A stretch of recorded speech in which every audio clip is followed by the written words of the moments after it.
E aí, pessoal? Tem alguém com fome de Jesus ainda? É uma honra pregar nesse ambiente. Esse ambiente está muito gostoso. Faz tempo que eu não me sinto tão vivo. Amém? Como diria o presbítero Thales, sem mais delongas. Amém? Abra sua Bíblia comigo no livro de João, no capítulo 4, e o versículo será de número 33. João 4, 33.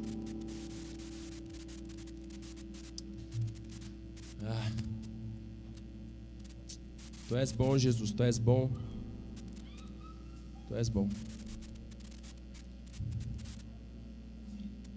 Oi?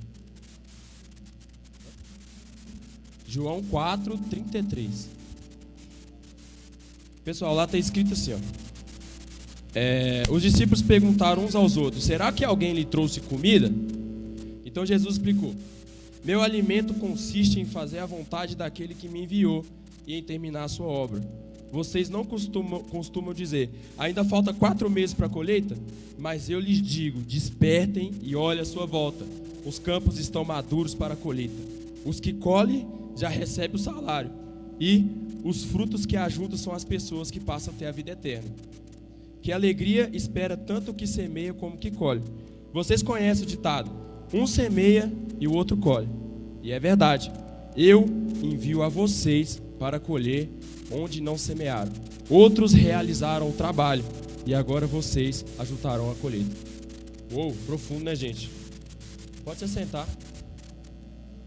Eu queria falar aqui que eu vou ser bem rápido e bem objetivo nessa mensagem. Confesso que eu estou com muito temor no meu coração hoje. E eu estou muito grato a Deus por tudo que Ele fez aqui nesse acampamento. Anteontem a gente estava, eu, a Aninha e a Jenny, a gente falou assim: eu olhei para elas e a gente chegou à concordância que a gente precisava de mais. E aí a gente estava procurando alguém que tinha uma perna maior que a outra. E a gente encontrou uma pessoa e a gente falou assim: vamos orar? Aí a pessoa falou assim: amém, vamos orar. E naquele momento a gente pegou as pernas da pessoa, colocou assim e falou assim: perna esquerda, cresça agora em nome de Jesus. Vocês acreditam que a perna cresceu? Olha só, eu fiquei muito feliz. Mas eu estou entendendo nos últimos tempos que essas coisas que a gente está vivendo, o sobrenatural, as coisas que a gente tem colhido, são outras pessoas que plantaram isso sobre nós. A gente tem que entender uma coisa: tem coisa que a gente vai ter que se esforçar para plantar, mas tem coisa que já está na hora da gente colher. Tem gente que entende o evangelho como se fosse algo que é para si mesmo. Eu pego o evangelho e falo assim: isso aqui, a partir de hoje, vai ser como uso para benefício próprio, vai ser como uso para o meu benefício. Só que a gente tem que entender que a profundidade do evangelho ele vai muito mais além disso. A palavra de Deus está dizendo o seguinte, que aqui no 36 está escrito assim: os que colhem já recebem o salário, os frutos que ajuntam são as pessoas que passam a ter a vida eterna. Eu não sei se vocês perceberam lá na sede, lá, e nos últimos tempos as palavras do pastor têm sido: vocês precisam dar frutos. Só que quando ele fala de dar frutos, a gente precisa entender que boa parte disso a gente precisa também colher.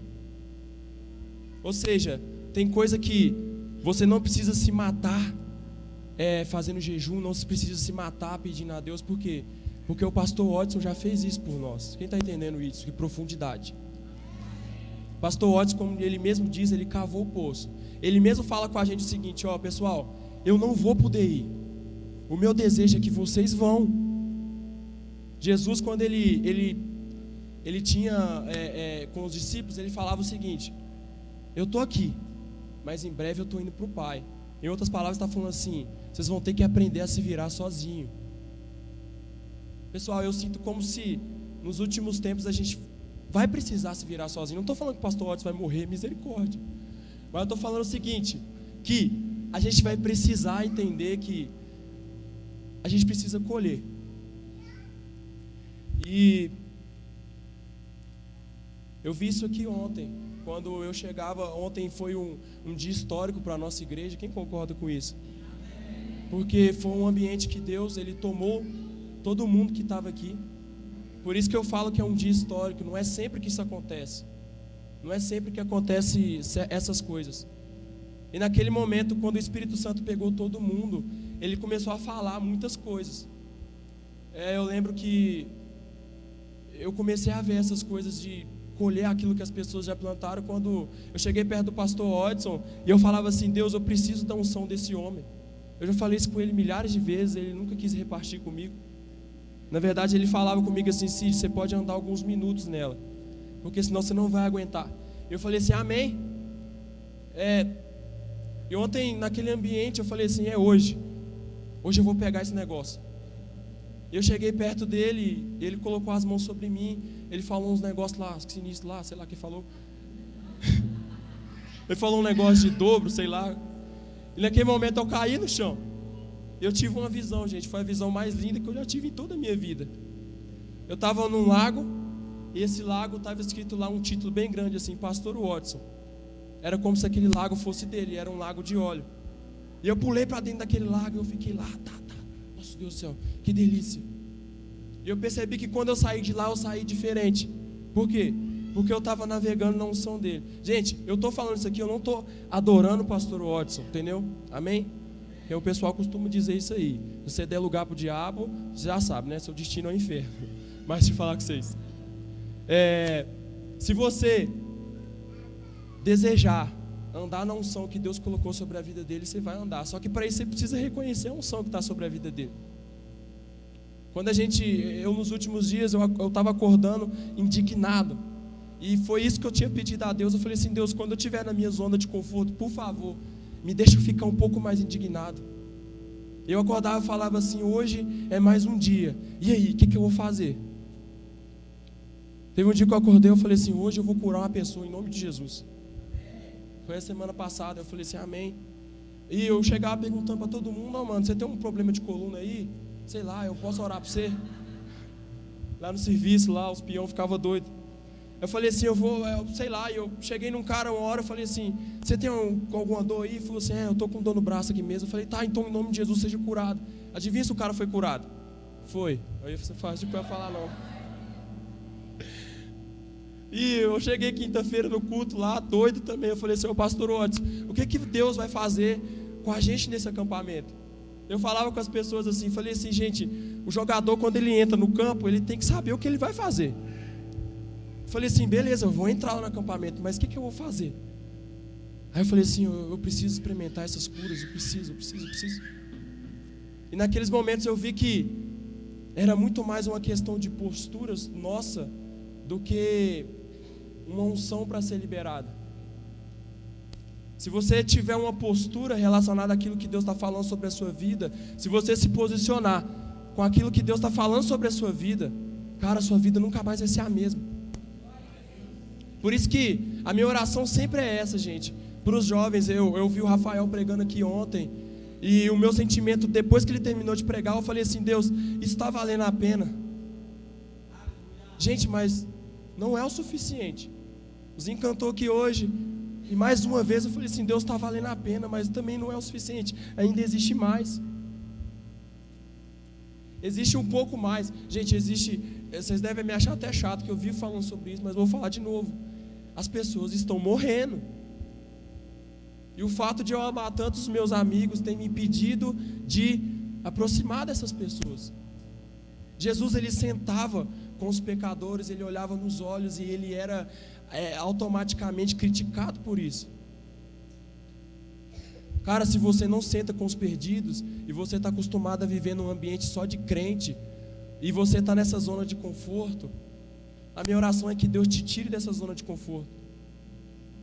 Porque aí você vai entender que o evangelho não é para você mesmo. A palavra de Deus fala o seguinte: o Espírito do Senhor é sobre mim e Ele me ungiu para. Aí vai falando um tanto de coisa que o Espírito do Senhor me ungiu. Mas Ele não fala que ungiu para mim mesmo.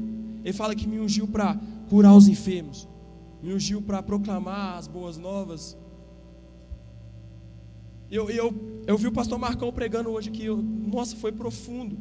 E eu via e perguntava assim: Deus, realmente, o que será de mim depois desses dias? Será que eu vou voltar para minha casa e eu vou continuar com a minha vida mesquinha? Será que eu vou chegar na faculdade e eu não vou ver os sinais, prodígios e maravilhas? Eu queria que você pensasse muito nisso. Por quê? Porque os dias de carnaval são realmente perigosos lá fora. Mas é muito mais perigoso você receber alguma coisa e não fazer nada com ela.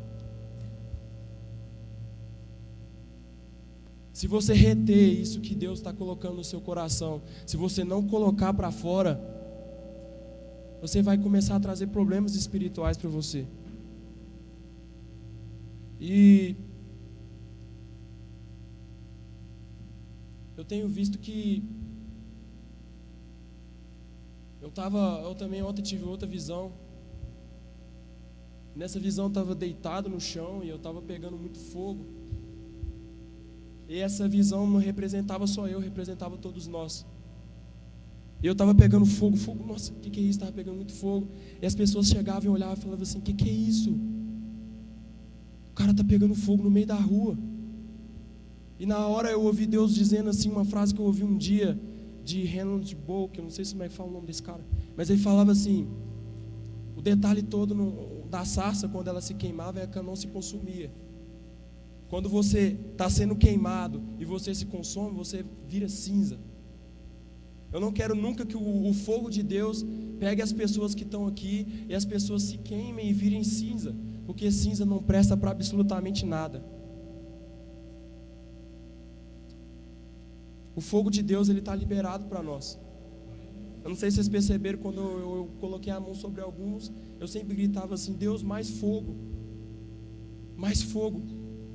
E tem uns que também estavam com fogo baixo, eu falava assim: Deus, sopra nesse fogo e faz esse fogo aumentar.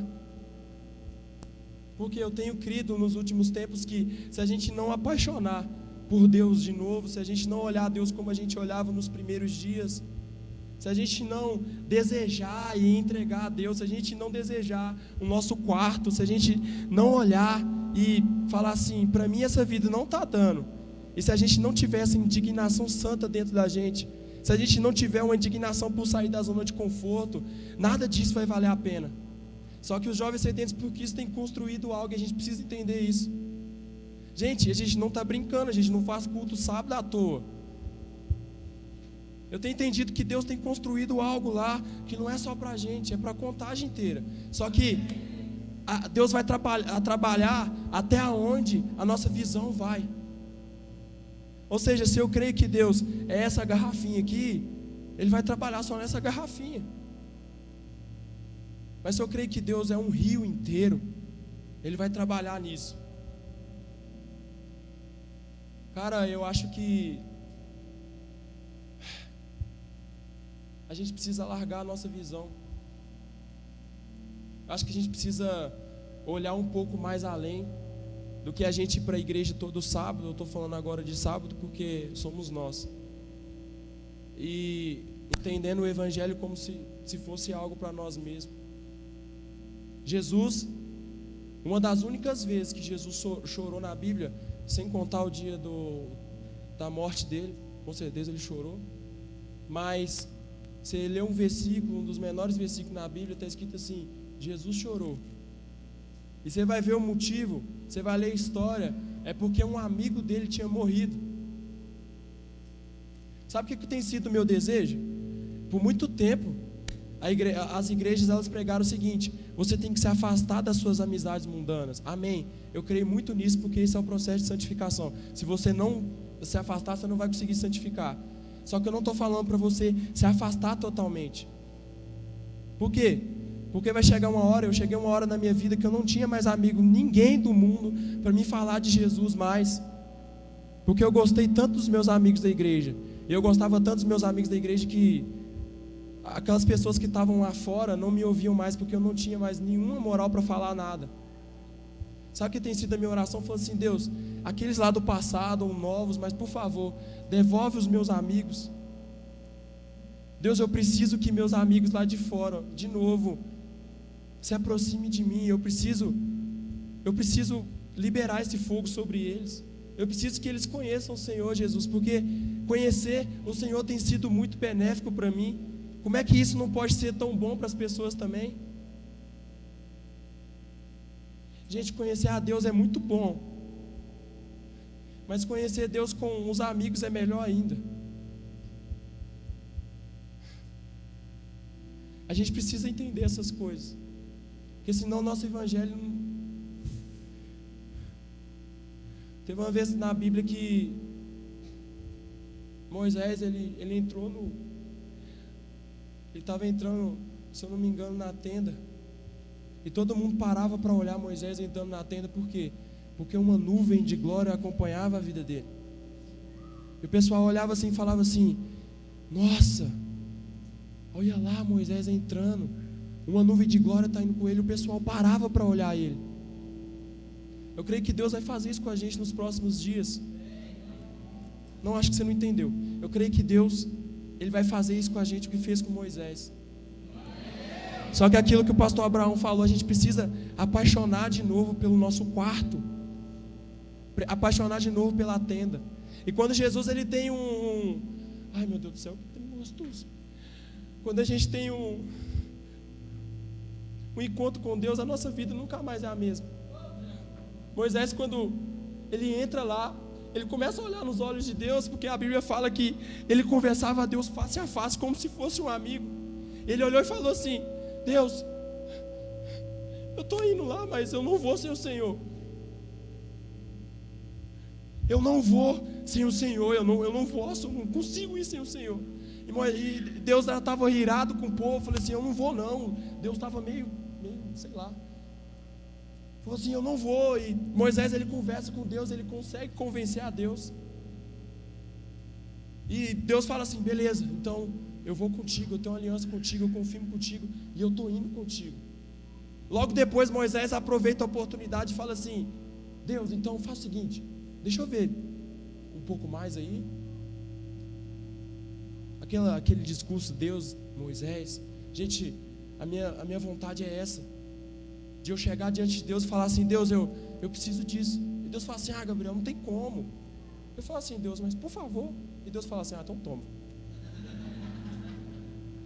Por quê? Com Moisés foi assim.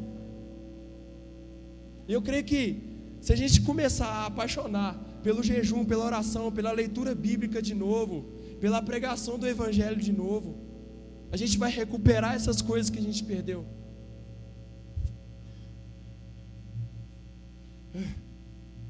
Deus, ele está procurando pessoas que estão queimando. Uma frase que mexe muito comigo, vocês sabem disso, que fala o seguinte: eu me coloco em chamas e eles vêm correndo só para me ver queimar. Eu creio que Deus, ele acendeu as pessoas aqui, só que a gente precisa se manter aceso. A gente precisa entender que o que Deus fez aqui não é só para aqui, porque senão, gente, não faria tanto sentido tomar tanta porrada, apanhar tanto. Tem hora que a gente escuta cada coisa, tem hora que a gente apanha tanto, tem hora que a gente tem que engolir cada coisa. E eu fico pensando: Deus, por que será que eu tenho que ficar aguentando essas coisas para sempre? E também, meus amigos também ficam com esse questionamento. Eu sinto como se Deus dissesse assim: calma, porque esse trabalho todo que a gente está fazendo vai valer a pena um dia. Gente, os jovens, a igreja no sábado tem enchido muito, né? Enchido assim, tem dado pelo menos umas 80 pessoas, 60 pessoas, aí essa inconstância, mas tipo assim, existe esse número, e eu também sou sedento por número, eu não vou mentir para você, porque não existe evangelista que não seja sedento por números. E eu olho aquele tanto de gente assim, eu falo assim: Deus, tá ali, beleza, pá. Só que eu vejo que a maioria das pessoas que estão lá são pessoas que são curadas. Não são pessoas que precisam realmente de uma vida nova. Não são pessoas que precisam ser transportadas das trevas para a luz. Não são pessoas que precisam que Deus coloque a mão sobre eles e fale assim: vem cá, sai desse inferno e vem para cá no meu céu. Porque Deus, ele fez isso com a gente um dia. E a gente precisa fazer isso com os outros também. Eu já estou terminando. Mas, por favor, gente, entenda que aquele amigo seu que precisa de uma cura, aquele amigo seu que tem depressão, aquele amigo seu que pensou em suicidar, aquele amigo seu que está com diversos problemas da família, existe uma luz para ele. E eu vou falar o nome dessa luz, é você. A Bíblia fala o seguinte: Jesus ele chega para os discípulos e fala assim: vocês são a luz.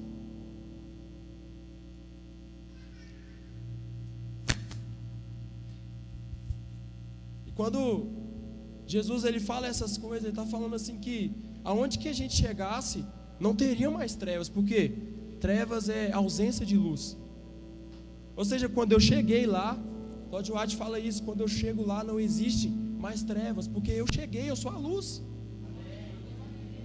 Só que a gente não tem acreditado nisso, a gente não tem acreditado na nossa Bíblia. Eu falo isso com a maior certeza do mundo, a gente não acredita totalmente em Deus. A gente não acredita totalmente no que a palavra de Deus diz. Porque o que a palavra de Deus promete, tem hora que eu leio, eu falo assim: Deus, o que é isso? Que doideira. A Bíblia fala que eu vou ser rico, velho. E às vezes eu estou batendo cabeça com tanta coisa. A Bíblia fala que eu vou ter uma vida que eu não vou mendigar o pão. A Bíblia fala que eu vou ter uma vida que eu vou ser cercado de discípulos. E é isso que eu tenho desejado até que Ele venha. Porque Jesus, não sei se você sabe ainda, mas vou te falar. Essa aqui é uma boa notícia, não é uma notícia ruim. Jesus está voltando. Ele vai vir no céu, vai ter um sinal no céu, vai fazer um som de trombeta, vai ter choro e ranger de dentes para uns, para outros vai esperar mais um pouquinho, quem sabe eles conseguem um dia. Mas eu tenho acreditado que as pessoas que estão ao meu redor, que precisam de salvação, se eu não fizer nada por eles, eu não sei se eu vou ter algum problema no céu, porque meu lugar no céu vai estar garantido mesmo. Eu tenho pedido a Deus de verdade, gente, que Ele pegue cada um aqui com uma angústia por almas.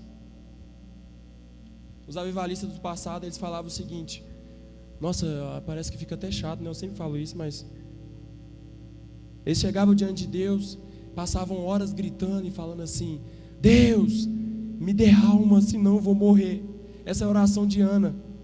Quando ela queria ter um filho, ela falava assim: Deus, me dá um filho, senão eu vou morrer. Me dá um filho, senão eu vou morrer. Me dá um filho, senão eu vou morrer. A gente fez um propósito, que eu acho que a gente não alcançou 100%. A gente fez um propósito no último churrasco do ano, num sítio aí. E a gente falou o seguinte: essa alma aqui eu vou ganhar ela. E a gente não insistiu nisso. Só que a gente prometeu para Deus, e Deus não esqueceu isso. E às vezes Deus está querendo liberar algo para a gente, e a gente está com tanto de coisa retida com Ele.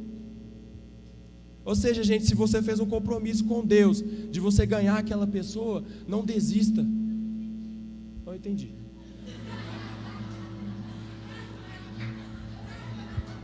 Amém? Isso aqui foi... Vocês não entenderam.